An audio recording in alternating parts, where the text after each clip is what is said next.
Okay, so you're signing a contract and you want to convince the seller to do seller financing. And this is one of the things I teach at my boot camps, but let me explain. So I would, if it's a retiree, okay, if it's somebody that's owned the property for 20 years, here's what I would do. I would absolutely approach them for seller financing because all their tax benefits have run out. So they're only going to end up with 70 cents on the dollar when they sell at a minimum, at a maximum. And so, and if they're retirees, they're going to take that money from that big investment and they're going to put it in the bank. They're not going to put it into another high risk investment because they don't, they're risk averse when you get elderly. And so I'd have a conversation. And by the way, if they put the money in the bank, what's the interest rate in the bank? 3%, something like that.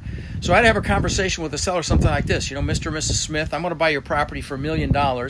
You'll end up with maybe $650,000, $700,000 after Uncle Sam takes their bite. And if you put that in the bank, this is what the bank's interest rate is. This is what your payment will be. Now, if you work with me, I'll pay you enough of a down payment so I'm serious, and I'll give you a 5, 6, 7, 8% interest, whatever works if the numbers make sense, and you're only going to pay taxes on the amount you receive from me every year. So you're going to make 2 or 3 times what you'd make at the bank. Listen, if you don't have that conversation with an elderly seller, you're doing them a disservice, candidly, and there's no better financing than seller financing.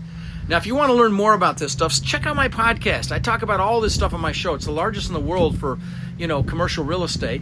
And so just put podcast in the comments and I'll send you the link. I know you'll enjoy it.